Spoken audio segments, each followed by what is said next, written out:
All right. Hey, buddy. How's it going? How you doing, Carmen? Good. My guest today is Mr. Braden K, because if I don't say Braden, I'm going to get my ass kicked. Exactly. Buddy, how long we been friends? You do the math. 1991. 20, 1991? 34 years, 34 33, years. Yeah. 33 years. Awesome. You are an artist. You're a musician. You're a grandfather now. Grandfather. Let's back up. Okay. Where do you want to back It's up to? the artist. So I've always had a bit of a, um, I don't like the word. I shouldn't say I don't like it because I guess, yeah, I do. My company's Majestic Metal Art. But when I hear artist, I think of, the beret and the goatee and the long cigar. Hello, I'm an artist. But I'm not that guy. So Actually have to disagree with that. I think you are that guy. You may not have the long little smoker and all that kind of stuff, but you are an amazing artist. I've seen, your first one was a deer, correct? Full metal, 100% metal. That thing was how tall? So that was a first sculpture, the three-dimensional sculpture. That deer was 12 feet at the tip of the antler. 12 feet. Yeah. Now, unfortunately, I don't have any pictures right now, but I will insert those in later. So we're just going to go, oh, look at that. There's one picture right there. And I'll get the picture from you. Yeah.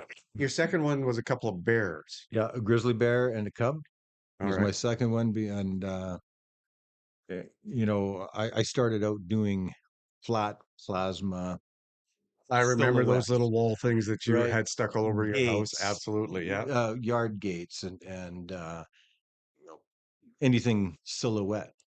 And I was doing that with a computer program that what I was actually drawing it out with a mouse and picking points. In the place I worked for before, I had that program for work. Hmm. And I started playing with it and I realized I could actually draw with this picking free points. So I started doing those cutouts and I started doing gates and I was trying to sell those gates for like 3 grand, right? Because of my time. And you remember Nori.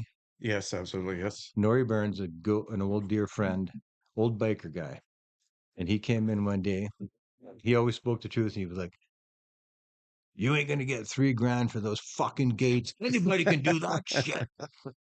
Anybody can do that." I'm just like, That was definitely Nori. yeah. Yeah. So I'm like, well, fuck you then. I'll try to do something that nobody else can do. So Shelly and my wife and I were first newly together at that time. It would be 2010, and I'd been, pretty much broke from a divorce and a bunch of other bad decisions I made. Personal decisions. And I just said to her one day, I said, I feel like I'd like to try to make a sculpture, but I need a welder and I need a couple of small hand tools. And she's like, go put it on the visa. I had a $6,000 limit on my visa at the time. And I think it was about $2,500 into it. And I bought the welder and I bought that metal and I started building at the carport. I And remember that. yeah, Yes. Yeah. and that was my first sculpture. And that was the deer, right? That was the deer. Yeah. And where's that deer now? A deer is in Kelowna on Manhattan Drive. This deer is built from a wire frame and it has the fur cut out. No, I'll definitely get some pictures so up the here. deer is solid wire frame, 3/8 rod, half-inch steel rod bent to an armature, get the shape, and then the the body itself was 16 gauge hot rolled flat sheet, and I didn't even have a plasma cutter at the time, so I was cutting it all with a zip cut grinder, every little piece. So you take a piece of paper and you hold it over top of the armature, and then you mark it, like you press onto it so it makes a shape of where those rods are in that space. Take that piece of paper, you cut it out, trace it onto the metal, and you cut it out with a grinder. And all I have is a stump and a hammer, and I shape and hammer it until it fits on there, pack it on, and go to the next piece. And this And deer was how big? then 12 feet tall. 12 feet tall. Yeah. How long was it? In proportion. So I think it was about 7 feet long, type of thing. Yeah. And that was your first one that you did, The right? very first one. And you sold that one. So And that one went out into my front yard. and I didn't have a buyer for it. Stuck it out in the front yard in downtown Enderby, and next thing you know, the news is there, CBC, global, everybody comes in, and we'd be sitting there eating supper. We'd look out the window, and there's half a dozen people in my yard taking pictures of this deer. I'm like, you know, I'm just like floored. So I'd go out there and greet them, like, hey, I'm the guy. Yeah, you're the artist. Yeah. Yeah. So when that was done, I thought, well, I think I'm a one-hit wonder. Let's try something else here, right? So let's go for the bear. So in the meantime, I had offered the city of Enderby, "Hey, you guys want to buy this deer?" I can't remember what I had for. You know what I told them at the time? I said, "You cover my property taxes for the next year." It was like $2,600 or something, whatever it was, right? Hmm. Cover my property taxes, and I'll give you guys the deer. They ended up pouring a huge cement pad by City Hall, right on the highway going through town. We mounted the deer on there, but they wouldn't buy it. They just said, "We'll display it." I said, "Well, what if it sells?" And they're like, "Oh, I don't think they realized it would sell." And a couple weeks later, because of all the media, long story short, I said, "Listen, I've got this grizzly bear half, three quarters done, about 2 blocks away if you want to look at it." So he comes over and showed it to him. And I said, just jokingly, I said, "You can get them both for a package deal." And he just kind of made a note of that. And 4 days later, he phoned me up and goes, "Hey, I'm thinking about that package deal. I've been talking to my team, and we want to meet." So And that was the bear was your second one, right? And the that was bear, a grizzly grizzly bear and bear. a cub, right? Yeah, yeah. Yeah. That, didn't that end up down in front of the what was the name of that El hotel? Dorado. El Dorado Hotel. Yeah, it's Yeah. still there on the boardwalk in Kelowna. Yeah. I And actually have pictures of myself, Renee, and the kids. We walked down there one day and oh, look at there. It's Brad's Bears. so it's actually part of the Kelowna's art walk or whatever. I randomly Googled it the other day, just checking stuff out.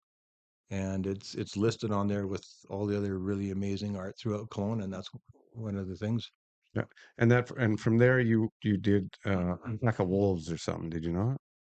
Oh no, that's later on. So the Oh, next one after that was there's a moose in there somewhere. would have been the Husky, I think. Huskies, that's what yeah. Yeah, so I did a Husky for a hotel in Saskatoon, which is a brand new um, Staybridge Hotel, right directly across from Husky Stadium. And they wanted a Husky built, so when you pull into this hotel, it's a big roundabout, and they wanted that right in the middle of the roundabout. So, and that was really a cool time. Unfortunate, sad time because it was right when the Broncos accident happened, Right. and so they were also opening that hotel, unveiling the sculpture, and they dedicated one of the rooms to one of these young families that lost a son. And so it was kind of a really cool thing to be part of. So they flew us over there for that. And Oh, cool. that husky was, I don't know, about 8 or 9 feet tall as well, a big bugger. So yeah. How long does it take you to Mhm. finish one of these projects? Well, it's my side gig, right? So Yeah. it's evening and weekends, and I don't like to work on it through the summer because I've got just a shitty little shop with no air conditioning. So when the fall rolls around, I get the itch, and then I hit the shop, and then I work through the fall and the winter, and then I can roll something out. It depends. If you go by hour wise, it takes me a couple 100 hours. Couple hundred So hours. I could do it in 5 weeks if I had a 9 to 5 job doing sculptures, but I drag it out to 6 or 8 months. Right. And so you don't get totally bored of it Right. either, right? Yeah. So it's funny. You were right about the moose because I started the moose in 2013 and I dragged that freaking moose around with me till last year. So 10 years, 10 years for the moose? yeah. I dragged that armature around up to the farm. When we sold the first two sculptures, we were able to buy the farm, bought the farm, brought him up there, pushed him into the back, pushed him around my shop while I built all these other sculptures. And then last year, I was just like, I got to get this moose done. I remember you saying, because we were over at your house one day and you said, I asked you how the moose was doing, and you kind of hung your head down low. I said, damn. Next thing Yeah. I knew, I see this pictures on Facebook Yeah. where the roof is coming off your shed and you've got a crane in there lifting this thing Yeah. out. That was absolutely fantastic. And you just finished one for Thor's BL Thorsby, Bird. Alberta. Tell us about that one. So, yeah, I got my oldest son, Matthew, contacted me. He lives in Thorsby. He's a member of the Chamber of Commerce. He's owns Ruhr Valley Lumber. He's it's a big hardware store, the central hub in Thorsby, really cool. And he contacted me a year or so ago, and I've been about a year and a half ago, and he said, "Hey, listen, we've got this park donated to us, and we want to beautify it. We're going to renovate it and make it all fancy, right?" And it's Thorsby was named after Thor, and he said, "Listen, we'd like to have Thor's hammer." They were in the Chamber of Commerce meeting, and they were like, "Be cool to have a sculpture of Thor's hammer." And he just goes, "I know a guy." I know a guy. So, just for anybody, if you're listening to this in audio, we will have this up on our YouTube channel with pictures of his artwork. It's absolutely fantastic. So, anyway, they got a hold of you in January to do this thing, correct? No, they got a hold of me. It would have been February or March of 2013 or 2013, 2023. 33. Okay.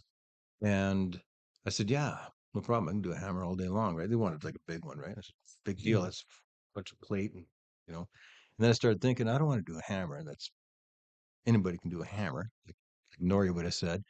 I said, I've never done a human being, but I'd really like to try doing Thor himself.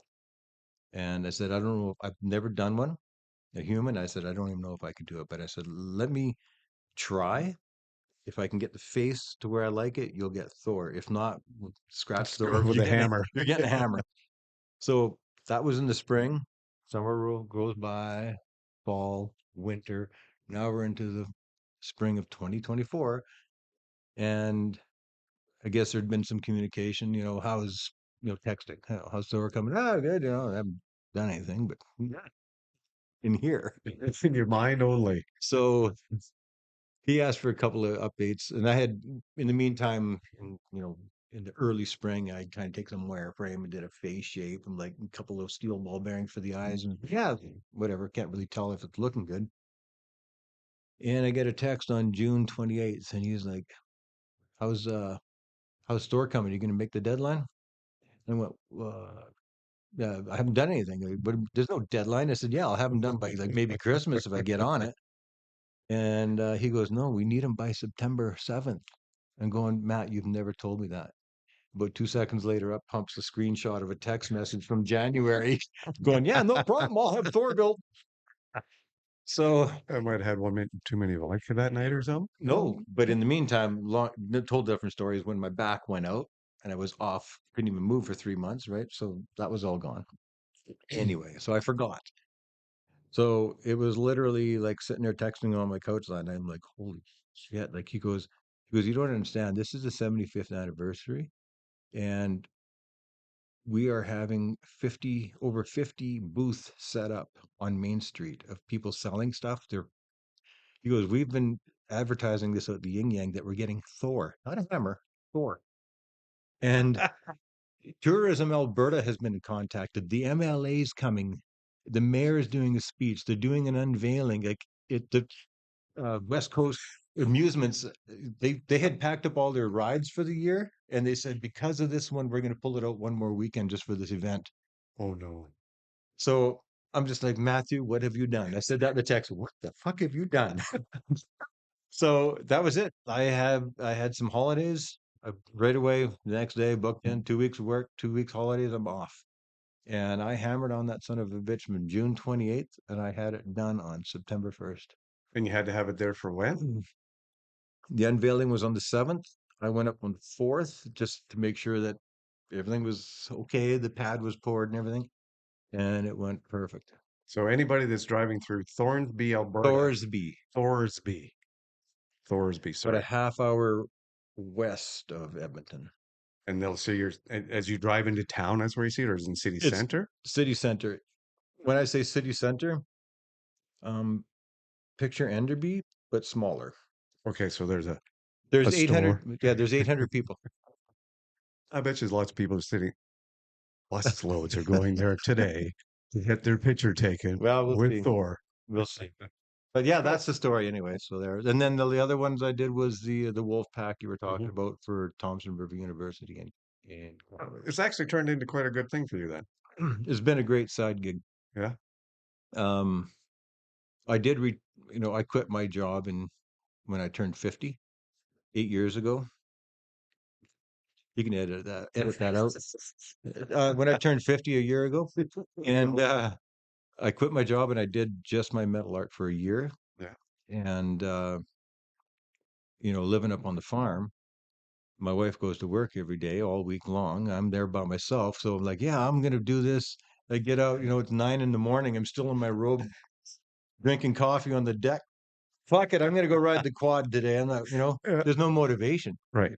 And then she comes home on the weekends. I'm like, let's go to town. She's like, I've been in town all week. I want to stay on the farm. Yeah. Yeah. So the odd time we could go to town, I'd be like, hey, we're going to. They, they have cars. Like, yeah. So I was not that person. I'm a social guy, and I did that for a year, and then I got an opportunity to go back to work doing something else a little better than I was doing before. So And you kept the artwork on as a side gig. that's right. Cool. Yeah. And you got these people are commissioning you to do this now, right? Yeah, I get commissions. I don't like them as much because for the insecurity reasons. When they say we're going to give you money, we'd like you to build this. Now you're putting your ass out there. It's got to, What if they don't like it? But Yeah, that's your own criticisms there for sure. right, That's a fault with yourself because your work is amazing. There's absolutely no doubt about that. I can tell you this without a lie. I am now officially a six-hit wonder. It's it wonder. That's correct. What's your next project? Uh, just getting the farm ready for winter, splitting wood. You don't have another project on the go Fuck, right now? not Going to right take now. some time off? I have another one I've been approached by is a company out of Kamloops. They're a developer, and they're building a couple of massive high rises downtown Kamloops, and they own the whole block. Like he's just a, Okay. and they've been in business 50 years, and um, down in the middle of this big courtyard in between the two big massive buildings, where it's all apartments, is he wants to have a big sculpture there, and he's asked me to come up with some ideas what to put there. And he said, basically, this is his baby. This is his cream of the crop. He's selling his farm. He's got 150 acres up on Sun Peaks. They raised thoroughbred racehorses all his life. Him and his wife are moving up to the penthouse, 360 degrees on top of that building. And Wow. he says, when I get up in the morning, look over the railing, I want to see my sculpture. Oh, cool. So Not that you're going to tell us, but you got a couple ideas I on have the one go. idea. One idea. One idea. And I haven't pitched to him yet. I need to get that pitched, but I've been enjoying coasting right now, Yeah. getting burnt out on. Having nothing to do. It's just nice to get up in the morning on a Saturday and going, You got nothing to do. I understand that. Yeah. So, what else is exciting in your life other than that? You now I do know that you're a very good musician. I remember this is going back about 20 years. Walked into the P&E grounds and there's my buddy up on a stage singing songs. where was that? Amazing. Where was that? The P&E in Armstrong. Oh, yeah, Yeah. that's What right. what year would that have been? 2000 or no, 1998 or something like that, That 97, was a long 98. time ago. So you're not playing in bands anymore then? No. No. You still play the guitar? How do you not? It's like saying, do you still ride bike? Well, yeah, I can get on a bike and ride it. But no, I don't. You're not serenading your I'm lovely wife anymore? I'm 100% have become the wedding singer. The wedding singer. Anytime somebody in the family gets married, guess who's on stage? You're singing the songs for them. And I literally before a My week before dog back there barking away. Okay, whatever. somebody's breaking in, grab that shotgun back. Is that a shotgun? Sure do. Showing up. Yeah, so that's no, I don't. I fart around. The only time I will pick up that guitar and play is if somebody comes over and we're sitting on the deck and having a couple of drinks. Cool. But or if I hear a really cool song, really new. I got a couple of new songs that I actually heard, and I'm like, I'll pick it up. But I don't sit down and with my wife, I just don't sit there and play and sing. Like I can literally can tell you, Shelley. I can tell you right now that I played a What the song. hell, Shelley? Isn't he supposed to serenade you? Yes, I've even sang with him recently, but You're Yes. singing too? Do you want to hear that one? You got a guitar? We'll do that one right now. She'll sing Actually, I do have a guitar upstairs. it. You might have to tune it in though. It's been a long time that sucker played. But yeah, I don't. I'm a closet guitar player and singer now. I don't know why. Like, You were like getting right into it at one point. if I hear a song, I don't like anybody to see me learning. I'm very self conscious about that. The only All time you're going to see all me, artists are. the only time you're going to see me is when I got the song nailed. And I was I don't know, a couple months ago, my daughter was over with our grandson, That's and I right. was, You're a grandfather now. yeah. So I Oh, was playing the guitar for my grandson, and I started playing this song, and I knew she'd never heard it in her life, but I knew it, by heart because I learn it when she's not around. hmm. Yeah. Shy.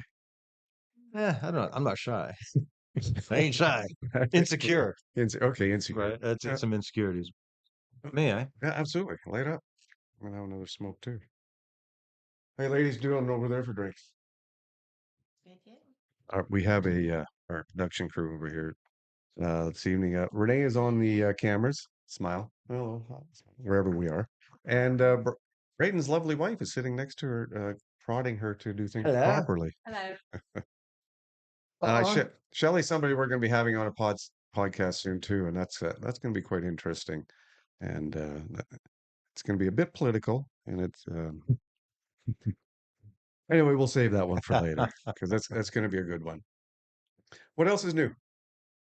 Uh, I don't know, man. Living on the farm, Living on the farm, trying to stay away from society. society. Society's gone to shit. So, Oh boy, has it ever. and it's funny when I hear they're raising gas price, like, yeah, heating gas or whatever, all those. I'm like, I don't need you. I got a wood stove.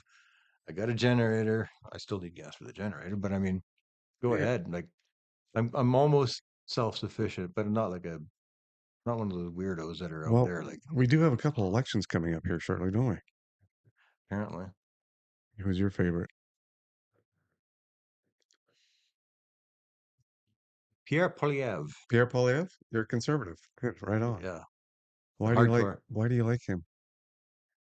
And I don't even know if I would put a label on conservative, but I do like a lot of the things they stand for. And I like some of the things the liberals stand for because I do have a little bit of, Mm.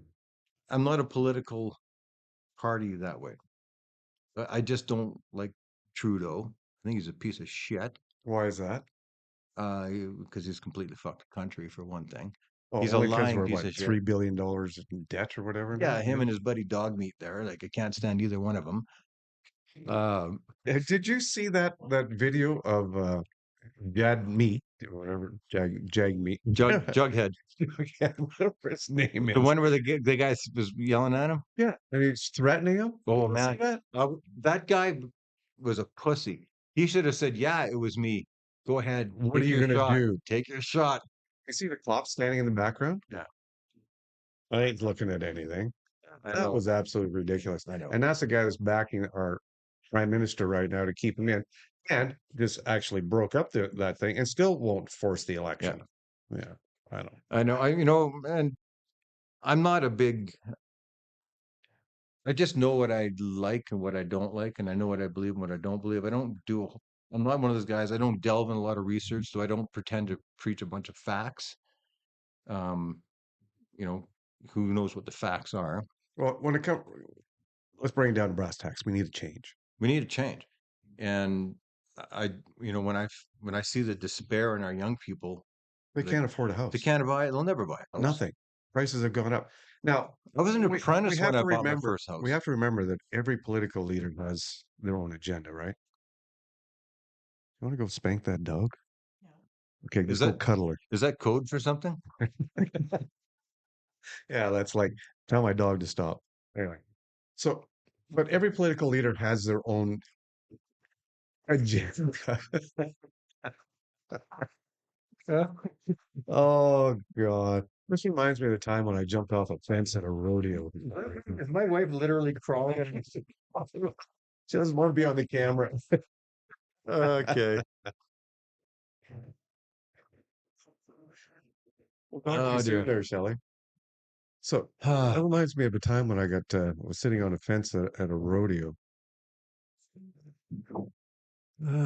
Somebody said, at the count of three, we should jump off this and go, "Yeehaw!" Well, I don't, to I be don't know the fair, politics of this. Okay, anyway, okay, you to be finish your story. fair, the guy up in the announcer's booth had pinpointed us to the crowd because we were already drawing attention to ourselves in various ways. And he made a comment to us about getting the crowd going. That's what it was. He said, "You guys get this side to cheer, and then this other side of the stadium will cheer." So I said to you when he asked us to do it, "Let- let's jump up off the top rail of this into the arena and throw our hats in the air and yell Right. yeehaw." So yeah, that was the old 1, 2. What happened? We both stood up and you jumped in the middle of the arena and I sat back down. And the crowd laughed pretty hard and you chased me around the arena grounds for a while. There's Yeah, so many of those stories, Carmen. there's been a couple for sure. Not that you were the brunt of it, but just all of our laughs. No, I've always been the brunt of your laughs. How about when we were bear hunting? Hmm.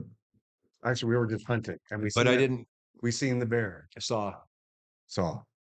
Are you gonna correct my English now too? only seen saw. Um, so that was nothing I did for you. It was something you did to yourself.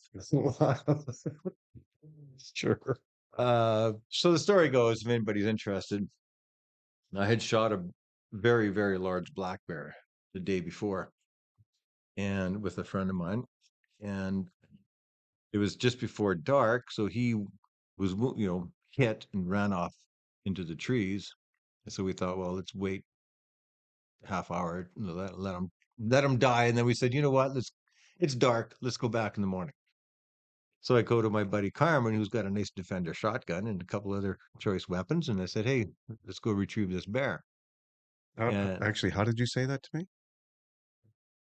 I'm pretty sure you Sure. said to me, "Hey, Carmen, can you bring your shotgun? Because we're scared to go into the bush after this bear that we shot." Fair enough. I'll go along with that. So we did that, and we retrieved that bear, and then we decided you wanted one, and you were looking for a cinnamon colored bear.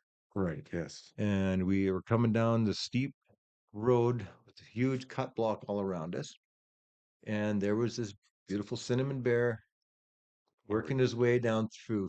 Oh, And all I remember this. is slamming on the brakes, Well, hang on. jumping out of the. Let's back that up a little bit. You slammed on the brakes.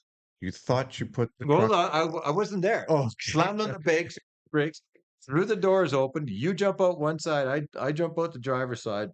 I run to the back. Chamber is shot. I'm left-handed, but I'm very good with the bolt action on the right.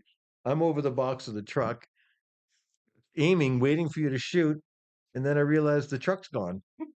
And I'm like, look down and holy shit, I didn't put the truck in park. And it's in drive rolling down the hill. So now we're running as fast as we can.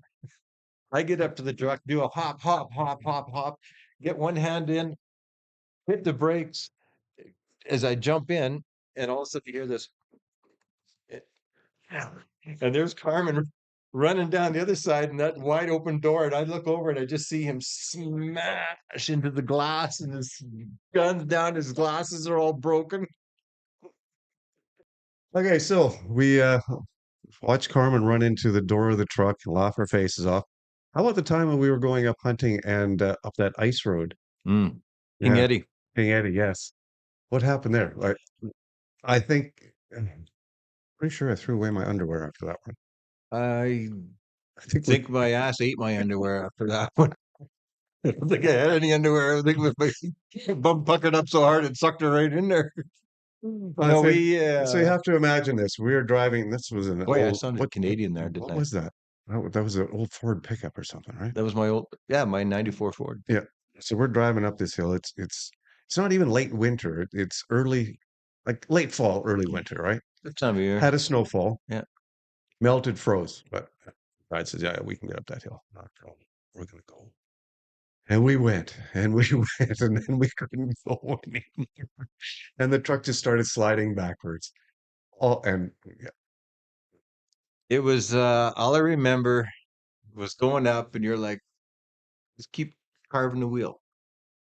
You know, you're a little older and wiser than me at the time, right? So I'm like, all right, this guy's done a lot of four by, and so yeah, it's working. We're grinding, we're digging our way up, and we're like just about to the top where we had to turn the corner, and all of a sudden he's like, no, no, no, this shit ain't happening right now, Carmen. And I just remember you going, put the brakes on. You're going, the brakes are fucking on, and we're going backwards. And I remember coming down that hill, and I'm looking in that rearview mirror, and I'm just like, and I look over at you, your mouth's wide open. We're just screaming like little girls. Oh boy, were we ever. Oh, and it was straight down on one side and straight Oh, up on the other side. And it was like we had no place to go. And there was a big ass rock at the bottom. Remember, we had to try and make that let me corner. tell you a story that'll make your bum pucker. Okay. 2010, I bought this brand new Ford pickup. Brand fucking new. Orchard Ford in Vernon. Is that what it is? Orchard? Yeah. I was in Cam. No, what's Anyway, Vernon? Vernon Ford. Watkin Motors. Watkin Motors. That's it. Yeah. Buy this Ford. Little girl comes in from Capri Insurance, sets up all our insurance for us. Giddy up. So that was like on a Monday or Tuesday. Weekend rolls around and says to the wife, let's go take this truck tour and scouting. We go up Trinity Valley, like Robbie Burns up that mountain, up that range there, and we're up in some high country, no snow yet, but when they do a cut block on the deep cable block lines, and the roads cut in like this, and then it cuts back. Switchbacks. Yeah. Yeah. So we're going up there, and we're getting same thing, and just getting into that greasy mud, that's clay, and it's building up on the tires like it would, when it gets on your boots, so it's just a big balls of mud. And I'm telling you, straight fucking down on the right, straight up on the left. And same thing. And I'm just like, we're gonna have to start backing this thing down, right? Like this is sketchy. And I'm trying to be cool, right? We were first together at the time. We start backing her down a bit, and no, she's just doing one of these things right over towards the edge, and I just like put her in park, like, holy fuck. Like jump out, and she gets out, and she's shitting her pants, and I'm shitting my pants. We're looking at him like close to the edge, like, holy crap. Like this is like legit freaky. So I told her to stay out, walk down the road. I jumped in the truck, left the door ajar, threw it in reverse, and I just went, I carved the wheel, and I just hammered on it in reverse. And I thought, I want to hit that bank I want to hit the ditch. I don't care if it takes the side of my truck. I'm not going over. And it pulled up and it leveled itself out, and just like, okay, we didn't hit anything. She dumped in the truck. Fine and dandy. We get down, we're all freaked out. A week later, I take the truck in because I had rock chip on my windshield. Or something on the highway. I think it was a pretty good crack. Took it in the Ford, and he goes, "You don't have any insurance in your truck." Well, what do you mean I don't have insurance? Probably a month later. Well, what do you mean I don't have insurance in my truck? I fucking bought it. Like there's 30,000 clicks on it, if that. And we'd already been to Vancouver and back. And he goes, "No, it ran out." So what she had done was taken the insurance off my old truck and just popped it over. Didn't renew it for the whole year, just took whatever Right. Yeah. month or whatever I had left, 3 weeks left, and just put it on there and didn't let me know. And so that whole time we did all of that with no insurance on that brand new truck. And you almost went over a cliff with it. Yeah, and drove all the way up and down Vancouver and back. So yeah, that's still one of those things that gives you a twinge. Like, holy shit, I'd still be paying for that truck. Do you remember the time we were out hunting? And for some reason, you thought it was a good idea to let off a shot in 3 feet of snow as we were walking through the tree. Okay, and I still tell you to this moment, it was a good idea. No, I was a bit of a dick. I took a lot of not just you, but I always take pleasure in pranking. I'm a bit of a prankster. No, really? I would have never known that after So, 14 years, 20 years, 32 years, whatever it is. 14, 20, 32. Cheers. Cheers, buddy. Cheers. So, yeah, I do remember that. I remember several Mhm. times we had some fun. Absolutely. Anyway, Okay. You still hunting? no, No, don't hunt anymore? no, I stopped hunting when I started sculpting. because I do it in the fall. I guess. Yeah. Yeah. And Sure. then it got to the point like I still love the concept of hunting. I still love to get out there. Um, still would love to be camoed up, gun, quad, get up in the bush and hike and hunt. But then it's a lot of investment as far as time wise, where I have other things that I'd rather do. And this is the problem I have with us as we get older. We forget the fun we used to have. Like how many times did we always go off doing stuff? Yeah. And now we're all so busy. I got to remind myself that, and but I do think about that. The other aspect of it is honestly, like we bought that farm, and the first thing I did was put up trail cameras in the back. The hunter and me puts up trail cameras, like literally far enough I could walk out in my slippers and check them. And I'm talking 6x6, 5x5 whitetail, massive freaking deer back there. And then started thinking, I'd rather show my hunting buddies the pictures Make them jealous. and make them jealous than shoot these deer. And then it got to the point where it was like, you know what? There's enough dead animals in Safeway. If I want to go eat some meat, go eat some meat. I mean, it is a better meat. Absolutely. And that's the part that I miss about hunting is having Yes. that good, clean meat. But then for sure. I'm not a huge meat eater. I don't know. I flop all over the place, Carl. I don't know what the fuck I'm talking about. Sometimes I do. Sometimes I'm onto this new protein diet you hear them talking about, right? Protein diet. So I get up in the morning, I'm like 4 eggs, a bunch of bacon, right? What about the carnivore diet? Have you tried that? Is that what it is? I Carnivore don't- diet. yeah, That's it's what all protein. That's what I meant. Yeah. Carnivore. So yeah, There's Brad getting up in the morning and drinking five servings of protein mix. no. So I don't know. I get on these kicks. How do you like the carnivore diet? I liked it. You're not on it anymore? I I dabble. Like I think I'm on. Like I don't know. I don't stick with anything. Like I'll go on it and I'll be eating that thing. And like you ask my wife, she's like, I can't keep up with your roller coaster. 1 week you're fasting and you're not eating for 3 days, and I remember the call one day. Oh man, you got to fast. You got to fast. That's and just I that's still the believe thing. it. Yeah. And I still do it, and I still will go for a whole day without eating it. I just go whatever feels good, and Whatever day it is. I'm However- healthy, man. So Yeah. whatever I'm doing, I'm happy and healthy. I don't give a shit. Oh, you're healthy now, which is a good thing. Yeah, I'm always going to be healthy. It was a few years ago when none of us were too sure how healthy you were. Yeah, when I was on my other business plan, Yeah. 50 cent diet. What's a 50 cent diet? I was 50 cent. Or you're trying to be the rapper 50 Cent. That was my business plan. Work out as well as it did for him. And you want to talk about that a bit? So Talk about it, huh? this was what? How many years ago was that? All right. So yeah, you I know what you're getting at. So yeah, I spent some time on the dark side, um, started farting around in the mid '90s. Farting around, Yeah, farting around. with like A bit of drugs dummy and that. dust, dummy dust. Yeah. Dummy dust. Yeah. Is that how we Yeah. call it now? Dummy dust? Well, you got to be a dummy to do that shit, right? So a weekend warrior, Yeah. and that went great. I had a great time for a couple of years, and then it gets you. We got you, did it? Yeah, when life gets you, then that'll get you. I do remember that time, and there was a lot of people looking for you and worried about you. That was later. Oh, that was later? That was later. Like I say, like you can fart around with that stuff, but when other aspects of your life go sideways, that stuff becomes more than now. There's nothing to lose. It's like now you're not farting around anymore. Now it's like So things in life weren't going good, and then you went to yeah, that side to yeah. Well, compensate for it? there was marriage struggles and stuff like that. My fault, her fault. Who doesn't nobody's fault.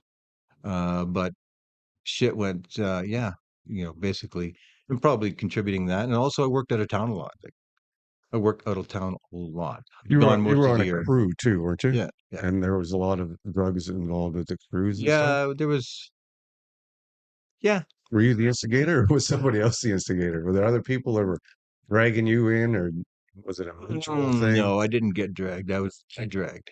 You dragged? I was the dragger. You were the dragger. No, like that's that was one of the things the ex used to say. She'd be like, "You can't say no." I'm going, no, no, I'm the one asking the question. I'm not. I'm not the one that needs the answer, right? So anyway, and yeah, shit went sideways for whatever reason, and kind of still working out of town, and it's a hard life, right? You miss a lot of your kids growing up, Right. and That would be tough for sure, being yeah, it away. was Yeah. tough. And then things tipped over to a little bit of the harder stuff, and you know, and yeah, that wasn't a very long I was doing that, and shit went real sideways, and bottom fell off the wagon, and next thing you know, I was in the bottom of the barrel, man. Bottom of the barrel. Basically living So out of my truck. I had no home. I was a street person, basically. Yeah, I lived on the streets, man. I really, was hiding from people. I wouldn't go downtown during the day in case I saw somebody that knew me. I do remember we drove by you a couple of times, and you just Yeah. not Yeah. looking at that, not looking at him. I'm gone. So I What was going through your mind at that time? You just It was, I remember the switch. I remember the day the switch went off, and I had spent all my living out allowance that the company had gave me. It was like $2,500 to get up north to go back to work. And I blew that over the weekend. So I didn't have any money to live when I got back up there. And I had put new tires on the truck. And I remember I was going to Fort St. John, and it was a 14, 15-hour drive. And I remember timing it from Vernon, thinking if I left now, no, no, if I leave now, I can be there by 7 in the morning for my shift.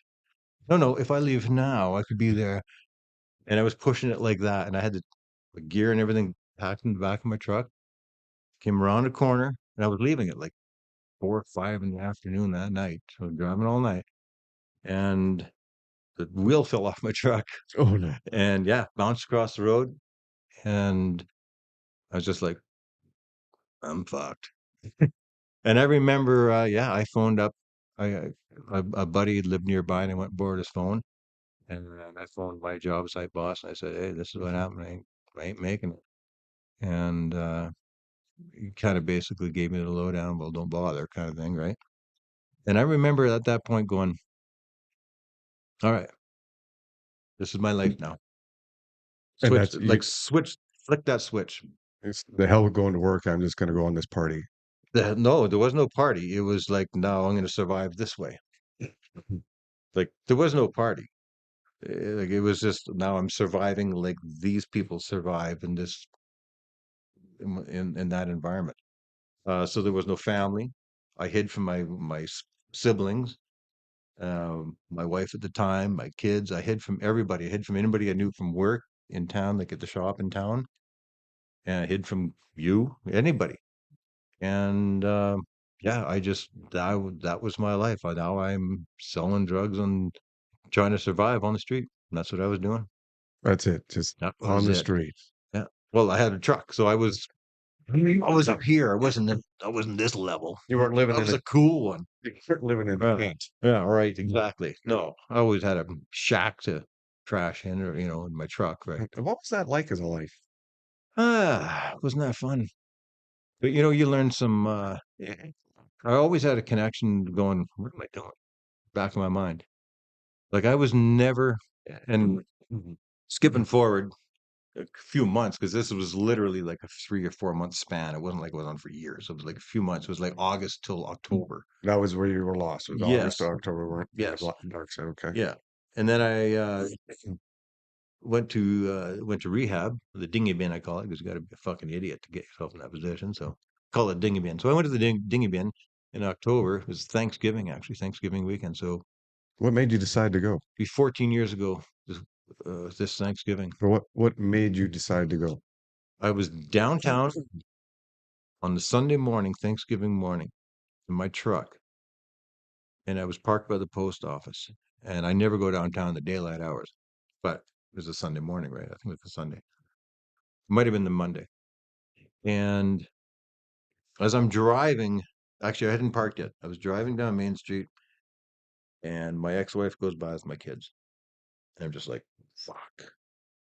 So I carved around the block and I parked in front of the post office and I sat there. I was like, fuck, my kids just went by, right? And when lo and behold, I see her pull around and she parks right across the street from me. And I'm like, oh my God. And I had this chick in there with me that was supplying me the drugs that I was selling, right? And I said, stay here. And I went across the street and it was so the driver's side. So my daughter was in the back seat. Her window was down and I went directly to her. And I must have looked like shit, right? Skinny. I was about 140 pounds or something, whatever, right? And And I you're remember like what, 6'2"? I'm 6 foot, 6 foot. but I was about, yeah, but realistically 155 pounds, 160 pounds at the time, right? So you look like crap. I looked like crap, probably stunk.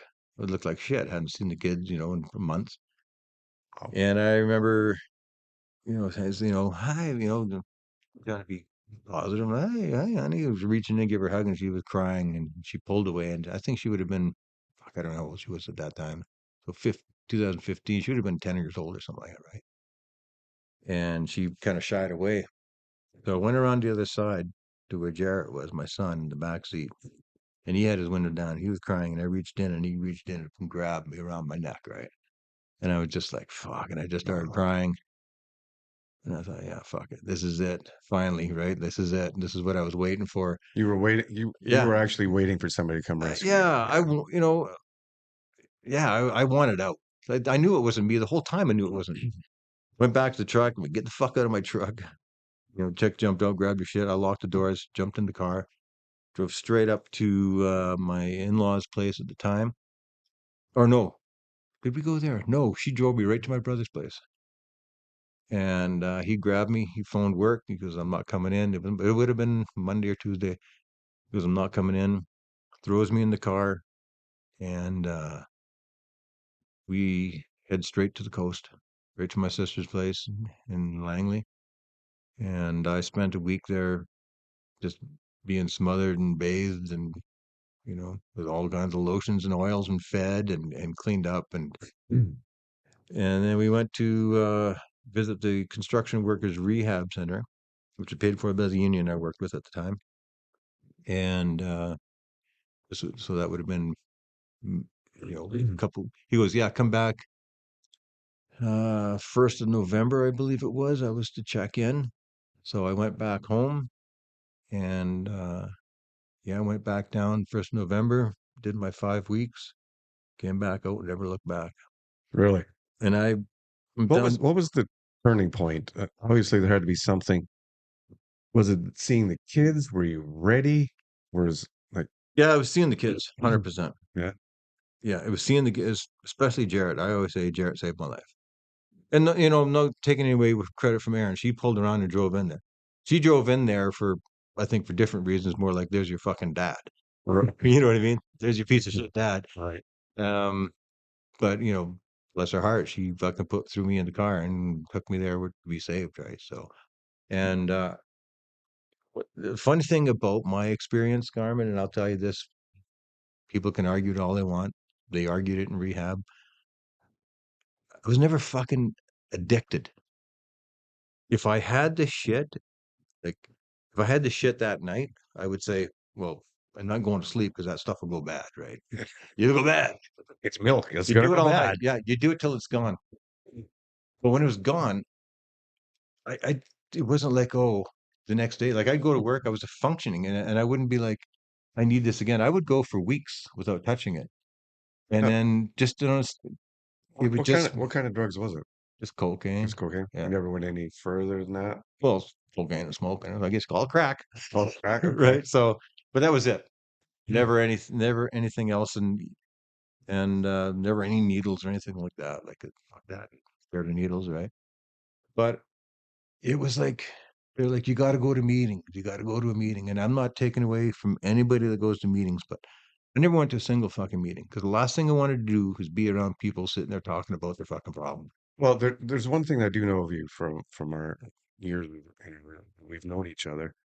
You've always been a guy that goes, "No, I'm done. Mm-hmm.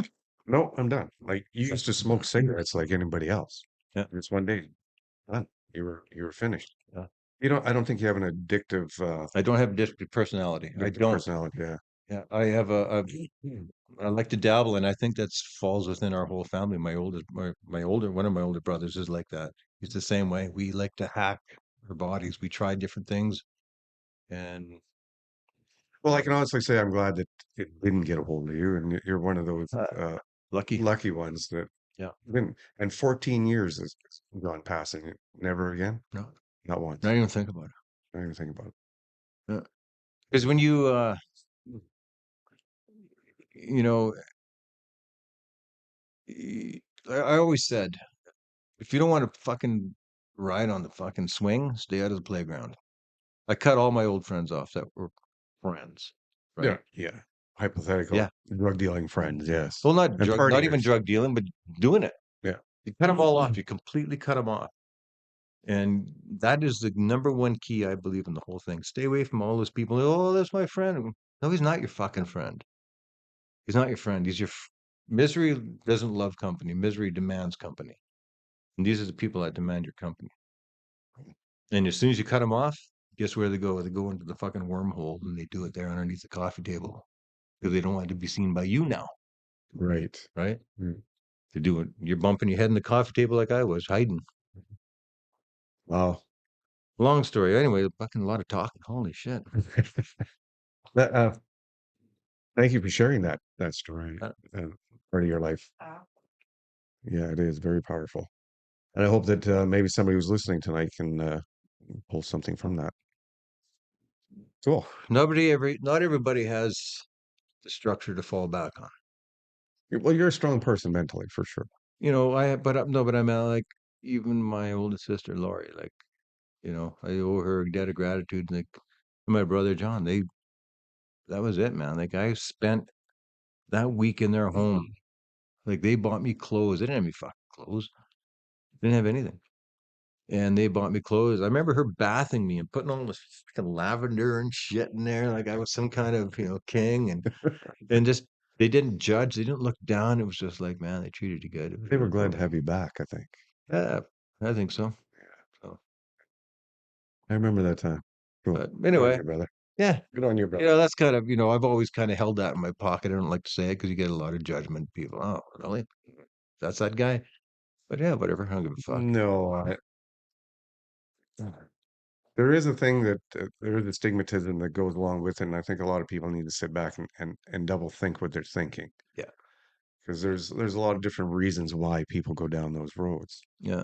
Some The- is you know, some is because of pharmaceutical companies. Some is because upbringing. Some is because they decided to start partying and couldn't get away from it. 100%, man. And that was the big one that, especially the people I knew or hung around with, it's starts out with the partying because it's fun. Like, no doubt about it. Like, if it was good for you, I'd be still doing it. If it wasn't bad for you and fuck up your life, Well, right? Same as cigarettes. I'd be still smoking. I'm not inhaling these, by the way, but, that thing's not even lit. You might want to relight that thing. Come on, you can do better than that. but the thing is, it's the partying thing. It's the partying aspect. It is a party drug. And then, the government, in their wisdom said, yeah, you know what? The fucking 8 ball's legal now. Giddy up. I could literally drop an 8 ball right here and snort it right now in front of the cops. I can't do anything. It's Today, legal. you're talking about. Yeah. Okay, Two and a so half grams. I think that's an 8 ball. I don't know. I never, is it legal or is it just not a criminal offense anymore? it's not criminal. What was the difference? They're not going to pick you Well, up they can for it. still. Can they charge you for it? No, they can't charge you for it. They're just allowed to have it. Hey, they're giving free injection sites. Right? I mean, how much? What's going on now? The NDP and stuff. They're vending machines or something that they're doing.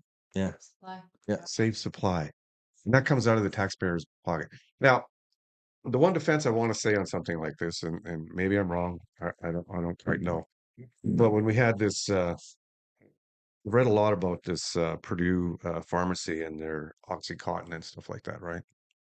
And it's supposed to be non-addictive, and they're pushing this out to doctors. Were giving this out, like, from what I understand, that may not be true. They're getting Like paid for candy. prescription. Well, yeah, they were getting kickbacks. I don't know if that happened in Canada, but I know it happened in the States because you can see it could be.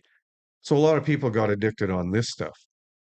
So there was a time when I had that same attitude where, yeah, you went down that road, you live by the sword, die by the sword. Nowadays, I have a little bit different background on it, and I know that by the eyes hitting me in the side of the head, that I'm going to be corrected on that on the next podcast that we do here. But these people they got hooked on this stuff that the doctor was given, that the doctor was told was not addictive, and all of a sudden now the government walks in and says, "Okay, that no more, can't have that." Where did these people go? So typically what happens in that situation is somebody that goes in with a broken back, gets back surgery, broken femur, they're put on these hardcore painkillers. Well, all of a sudden, 6 weeks down the road, their bone is healed. Now the prescription cut off. Now they're like jonesing, they're itching, and now they're starting to look for the street level. And you hear a lot of the stories.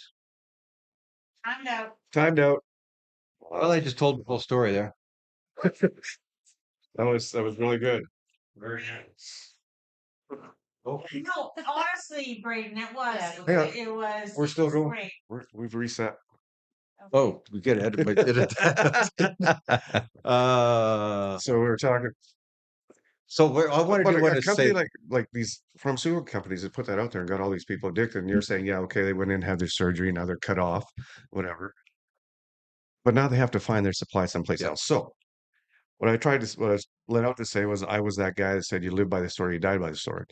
Now I don't know what that percentage is, how many people got addicted to that, and then, like you said, they were cut off. The government said, okay, there's no more of this allowed in Canada or the US, wherever it was, however they did it.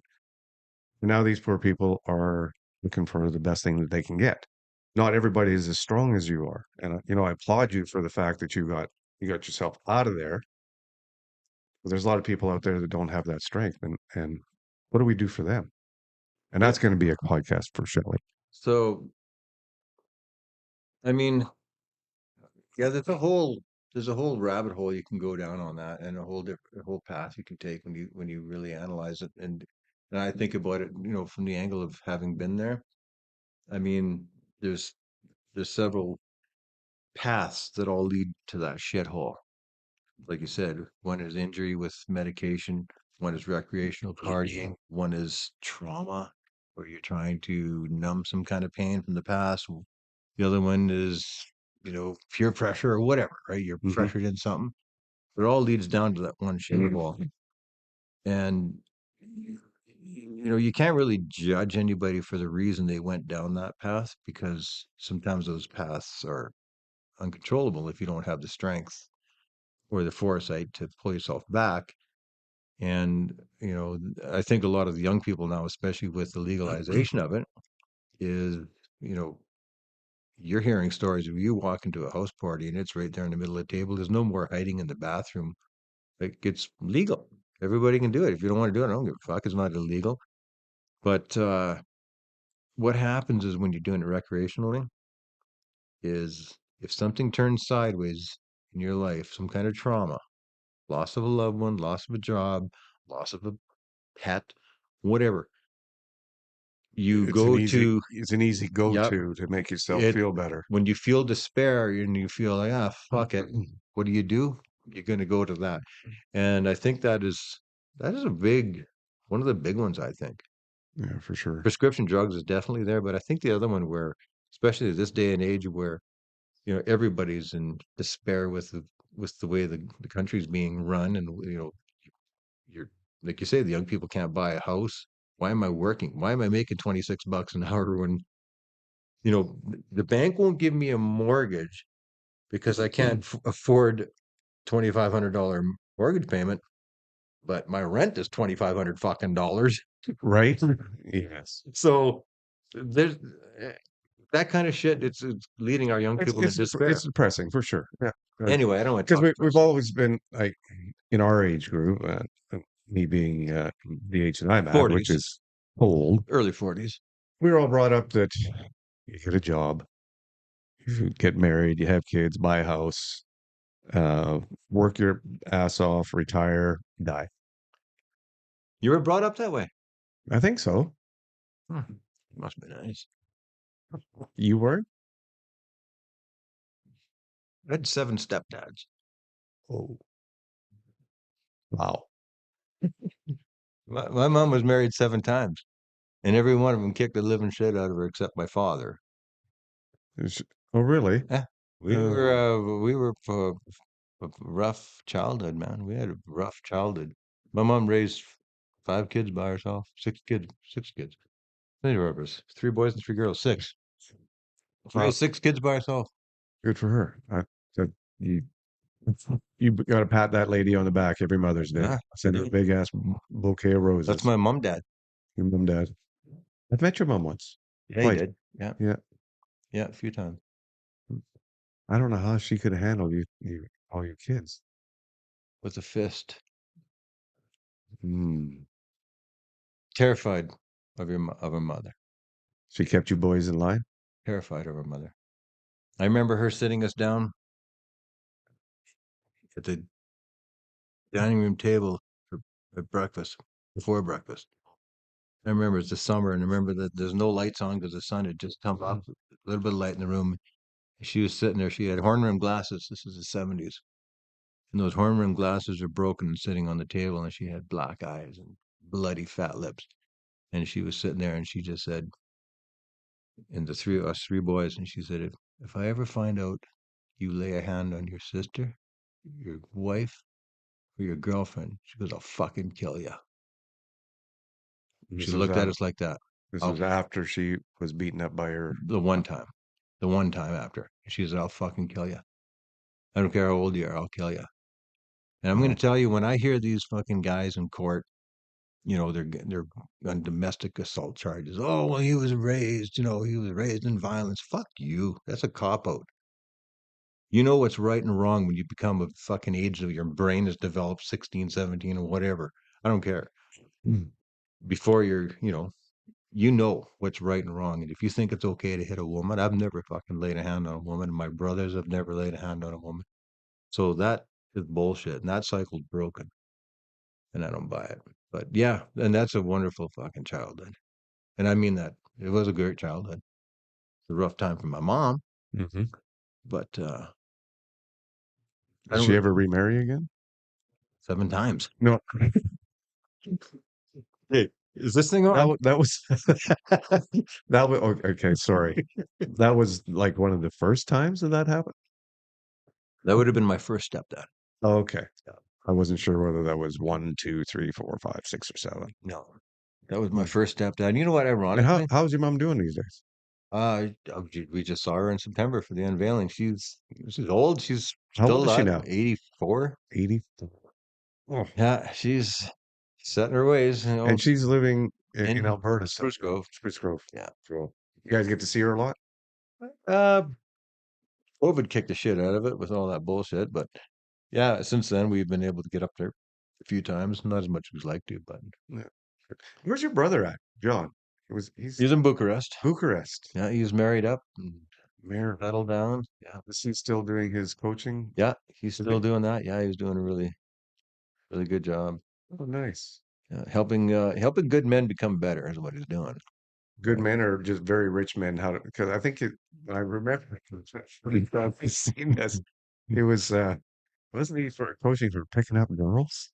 So, okay, to be fair, yeah, Yeah. in the early 90s, or not the late 90s, early 2000s, when that started coming out, yeah, he was in that community. Okay. And I think he saw, I'm not going to put words in his mouth, but I do feel that there was an epiphany or an evolution where um, you start to identify that now it comes across as deceit when you're using lines in, you know, Are you're we told, talking for picking up girls here? yes, Okay. yeah, yeah, yeah, Okay. yeah, yeah, yeah. So when you're doing that, I think he identified that, and I think he was uncomfortable with it. I could be wrong, but I know he has evolved uh, in, last 15 years anyway, 10, 15 years. It's been quite a while where he's changed and he's kind of left that aspect of it where, and I went to one of his things in Vegas where he had a group of guys and he had a weekend seminar, I guess you want to call it. I don't know. Mhm. And these guys over there were fascinating, man. These are like eye surgeons and heart doctors and rocket scientists. Like these people are fucking amazingly smart, but So, they couldn't walk up to a girl and talk to her to save her life. so is that what he's still doing? Is he's just trying to 100%. trying to And he teach doesn't, men how to approach no, females? not at all. He teaches men how to be men again, Okay. how to be confident in themselves. Because it's not about how you approach a female. You don't approach. You just be yourself and you be your confident self. And you're not walking, you're not coming in there. Women are so fucking smart. They know you have an agenda, right? They know guys. They're a bunch of guys are fucking dogs, right? Perverts. Right. Yeah.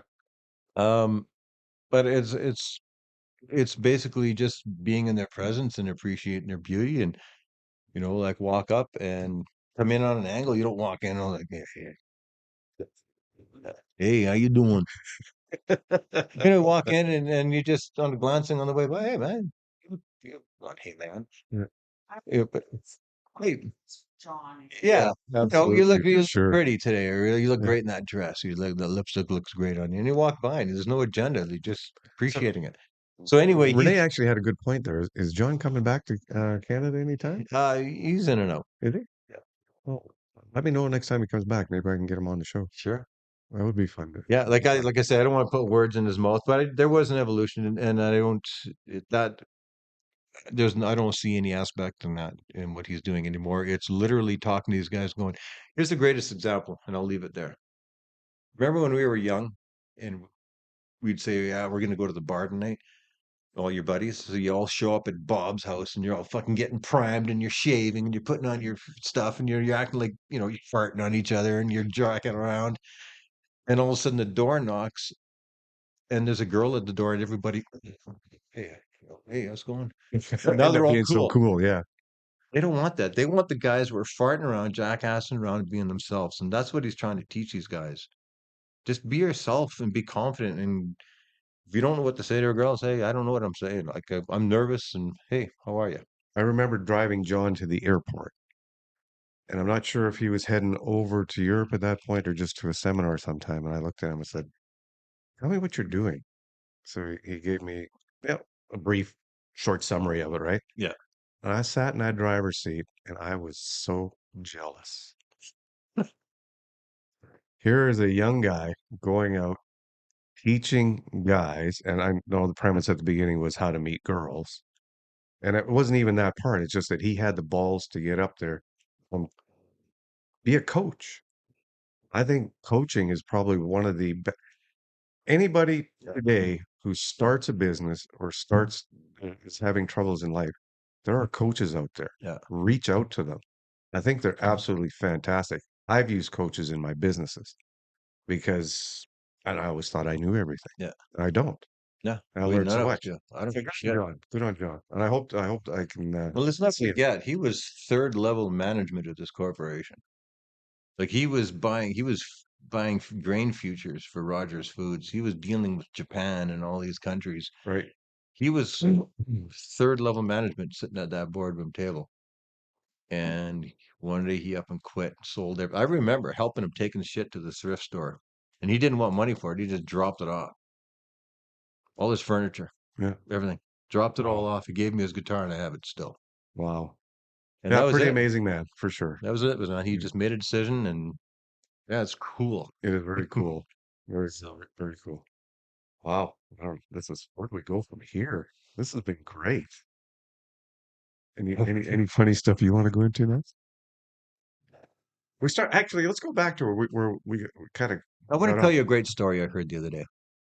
Uh-oh. Hopefully, I'm not Have you involved heard the in story this. about the Mexican fisherman? No, go ahead. I'll see if I can paraphrase this and get it right. But I really struck a chord. So this billionaire from New York is in Mexico on vacation. And he walks down the beach and he walks out onto the wharf and he's standing there admiring the ocean. And this little boat comes up, and this little Mexican in his boat comes up, ties up. He pulls up a couple of big, beautiful yellowfin tuna and he drags them up onto the dock. And the billionaire's like, wow, man, like, that's a nice catch. Like, how long were you out there doing that? And he goes, oh, just about an hour. He goes, that's a good catch. Like, why wouldn't you stay out there? He goes, like, what are you gonna do for the rest of the day? That's what he says. So what are you gonna do now? Like, with all your fish? He goes, I just caught enough to feed my family for a couple of days. I'm gonna go home and hang out with my wife and the kids, and maybe play some music, and then just relax for the rest of the day. And he's like, why don't you stay out for half the day or at least the day and increase your haul and then sell it at the market? The Mexican's like, well, why would I do that? He goes, well, because if you get enough sold and you start getting more, then you can hire your buddies and get pretty soon you'll have a fleet of boats and everybody's hauling in and now you're selling to the market. He goes, but why would I do that? The billionaire looks at him and goes, dude, like you don't understand. You could build that, you can cut out the middleman if you build it big enough, have your own cannery. You could literally move to come to New York and Vegas and set up a corporation and run this and be rich. And he goes, why would I do that? And the billionaire looks at him all puzzled and goes, well, because you could sell it all day one day. You could have an exit plan and you could fucking just relax and do whatever you want. And the Mexican goes, but I'm doing that right now. I sleep in late. I feed my family what I need to catch, and I rest and relax the rest of the day. So why would I do all that? Good point.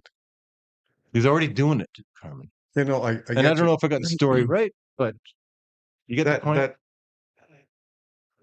I understand exactly what you're saying is what you want out of life, though.